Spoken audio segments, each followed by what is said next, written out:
Turns out I've got a helmet, a true rarity among helmets. Let's put it on and head underground. Let's go. Rest your right hand on the winch. That way you've got support and it's safer.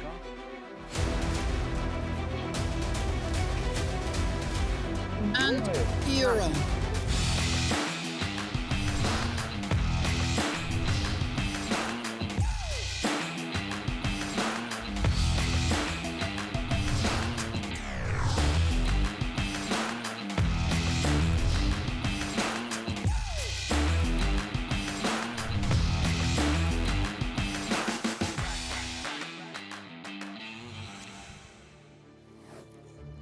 Today I'm heading underground, and honestly, I'm scared. I've never been below ground before. I'm always up in the air, flying. I have no idea what's waiting for me down there. Let's find out. I think I'm ready. Oh boy. My name is Agnes Ryłowicz, and I'm a paragliding instructor. Welcome to the world of extreme sports. I'll show you how to live on the edge and introduce you to people who push their limits every single day. Ready for an adrenaline rush? Today we're at the Maria Concordia mine, where we're going cave diving. We'll descend through a shaft like this one, secured by ropes. All our gear is sent down too, and that's where we're diving today. It's so quiet down here. Good morning. Good morning. Just so you know, the sun is shining up there. But we've got lights down here. It's actually nice. I'm surprised. I thought once we got down here it would be nothing but darkness and cold. But the atmosphere's great. It's warm. The temperature stays constant year-round. And the water, where we go underwater, is further down. You can see the water right there. Oh, I see it now. It's so clear. The water level changes a lot too. Really? Sometimes it rises all the way up, just 10 centimetres from that white board covering it. Right now, it's a bit lower than the bottom one. It's beautiful down there. I know it might not seem like it with the darkness and rock.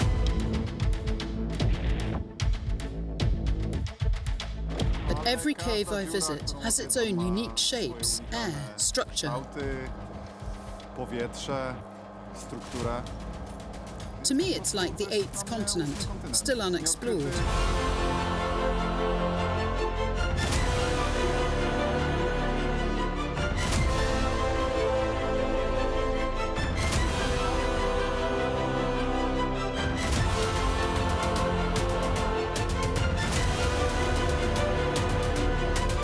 So what do you need to dive in a place like this?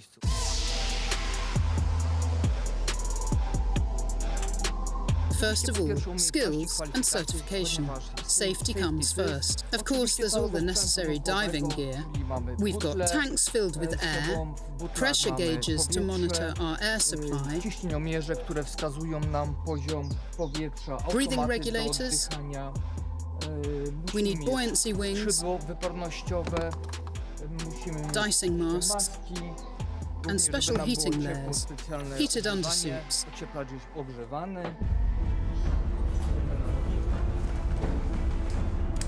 Pavel, lower by 5 centimetres.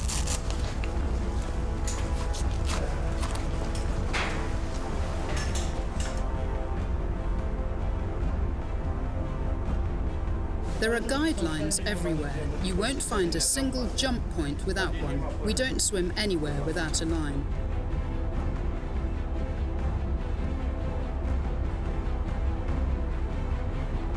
Once you're in, set the ladder as upright as possible. That'll give you more room to enter.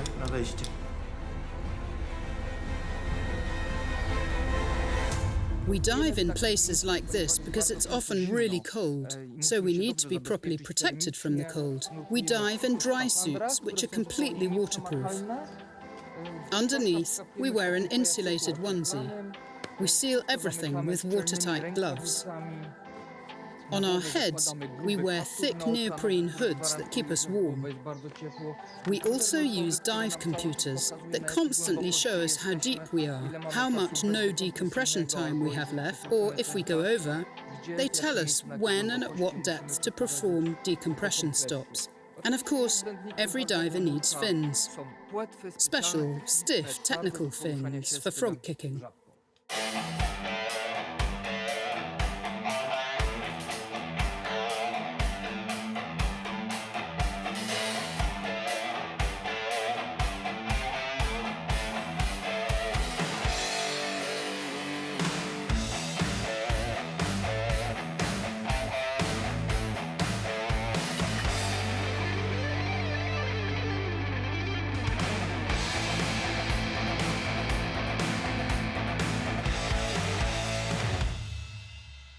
And we also need something essential called markers.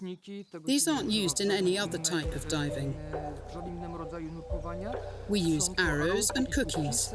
They show us the way out, because cave diving follows planned routes. Sometimes the lines are already there, but sometimes we have to lay them ourselves.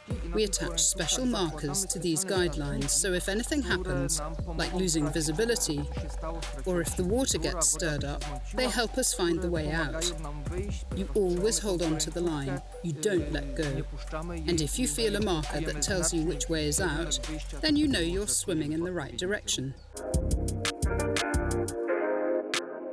So what's the plan for today? What are you going to do? We're just going to enjoy the moment.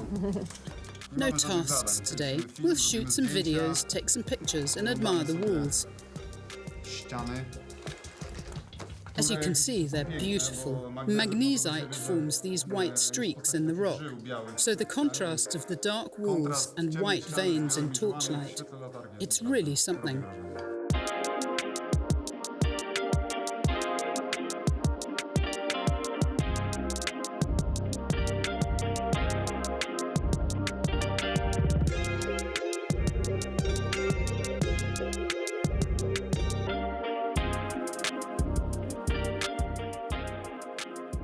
The water is just a few meters down. We just have to cross a few platforms, climb down some ladders. Our tanks are already waiting for us in the water, so we'll put on our dry suits, our buoyancy wings, and then into the water.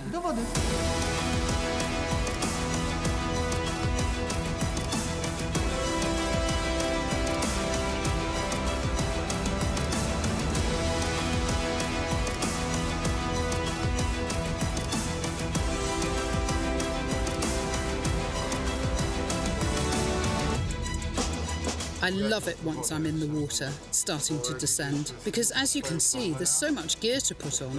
It takes time, it's heavy, especially above water, but once you're in and you reach neutral buoyancy, you feel like you're floating in the air.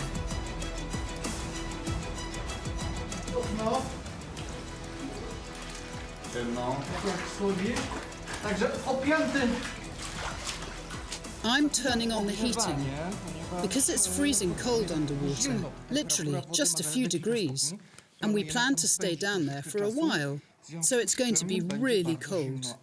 But the electric heating makes the whole dive feel like you're in a hot bath.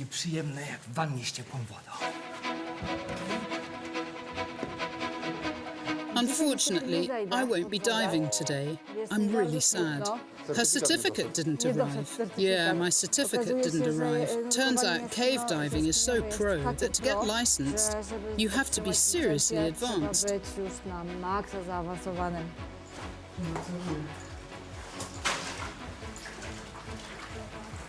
There are 4 levels here. First one's at 6 meters, then 14, 25, and the last one at 40. We're not interested in the bottom 2. We'll check out the 14-meter level. Przemek hasn't seen it yet, so we'll take a look. Maybe I'll get some cool shots there. Then we'll head back up to the 6 and swim around, because that one's the biggest and the nicest.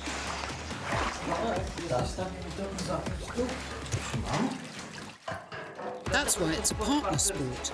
You often need to help each other. But it's great here. Come down here, it's dry. I'm already up top on the surface.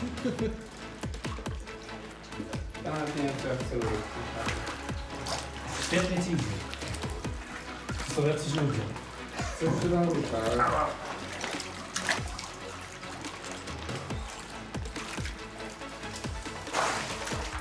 I check all my gear before every dive because I use a rebreather. It's a closed-circuit breathing system. When I inhale, the air goes into a scrubber.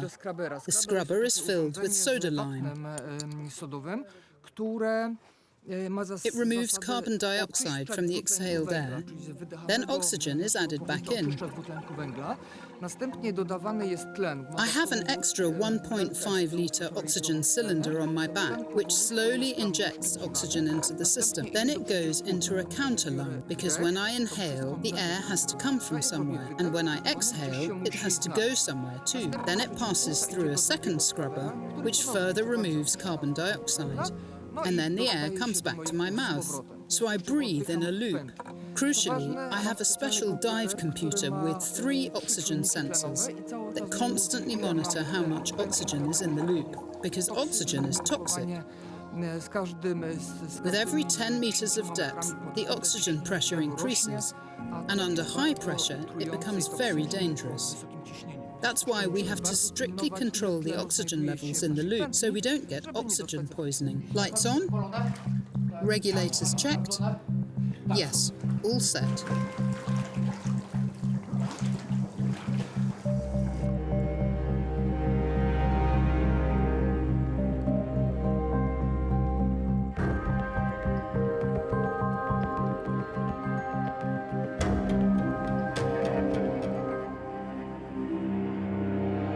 Vis just means visibility. On the surface, we don't worry much about visibility, unless there's fog. The same goes underwater. Sometimes you get crystal clear water, but you can also ruin it yourself with the wrong movement. Fin kicks can stir up sediment from the bottom, the ceiling, the walls, and then suddenly you can't see a thing around you. Your visibility drops to the tip of your nose, so you always have to be ready for that. That's what the guideline and markers are for. The first thing you do is grab the line and you swim along it. And when you feel a marker, you know exactly which way is out.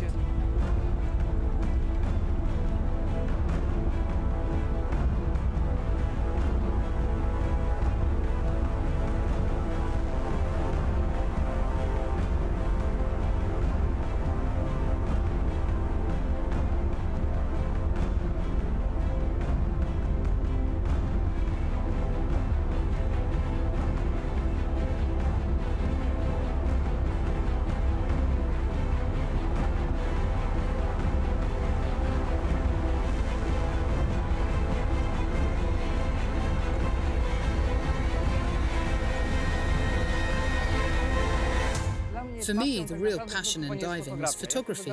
I take pictures, I shoot videos. That's what I love most. Going underwater without a camera makes diving feel meaningless to me. So I always carry a small camera for both photos and videos. That's what gives diving purpose for me. When I see a perfect shot, beautiful scene, like in the Mexican caves, that's when the euphoria hits. The adrenaline, the joy of diving. I get all of it from taking pictures and videos.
What do we pay attention to once we're underwater? First, our dive buddy. We all need to stay safe. Diving is a team effort, so we watch our partner to make sure they're okay.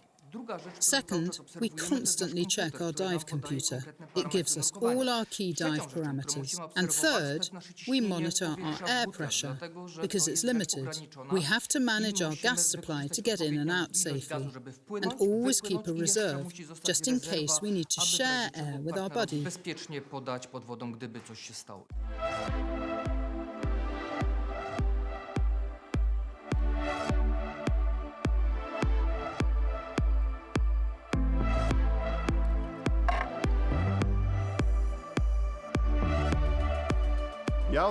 I feel a lot of respect. I definitely enjoy it. I love it. Sure, there's some adrenaline too, maybe even a bit of an ego boost, doing something that very few people in the world ever do. But I don't do it just to take risks. We all want to stay alive. I do it for the joy.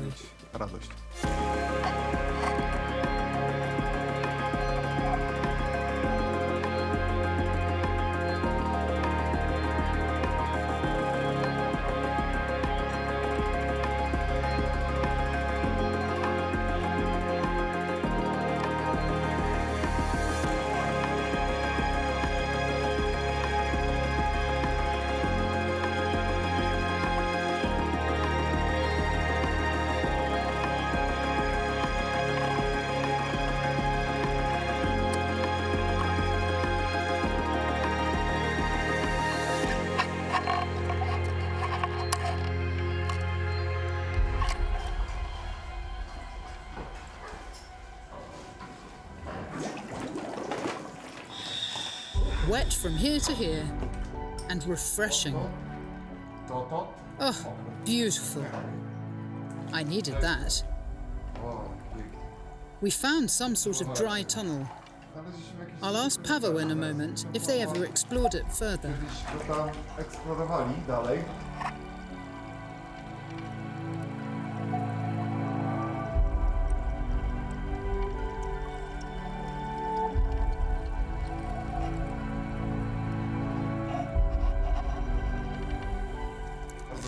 Really nice dive, except that one of my gloves failed and let water in, so I'm soaked up to about here with that cold water, ice cold water. Can I help you unscrew that, or are you good on your own? It's kind of unscrewing itself. Yeah, just like that.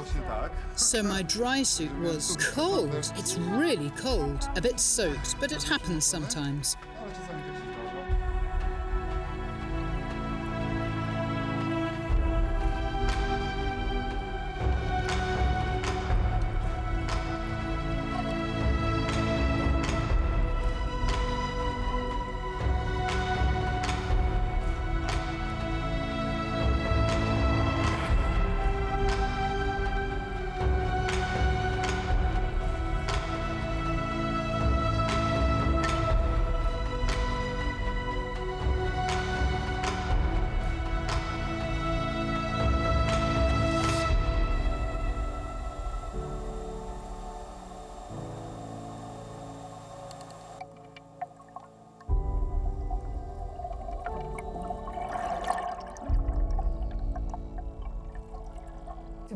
Were there any tight spots?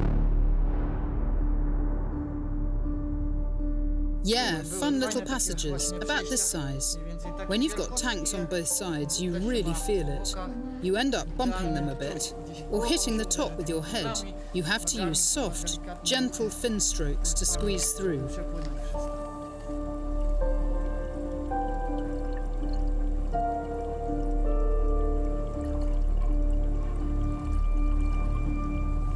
I actually love that feeling, when you're a little wedged in and start wondering whether to back out or not.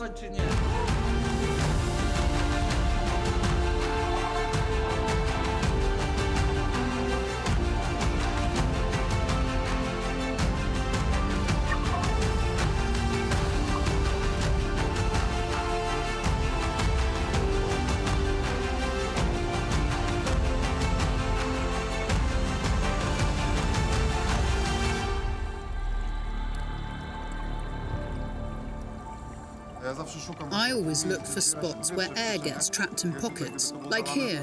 If this area were flooded, all of it would be filled with air.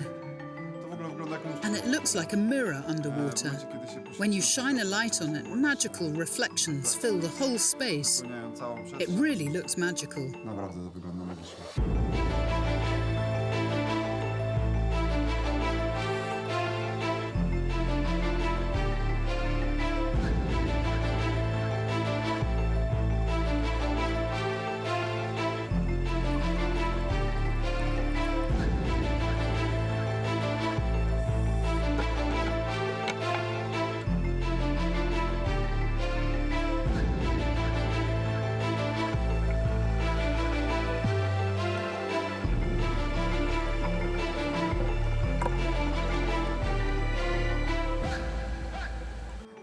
You all look kind of dreamy. I'm a little jealous. But the truth is, only a few people get to go down into a cave underwater like you did today.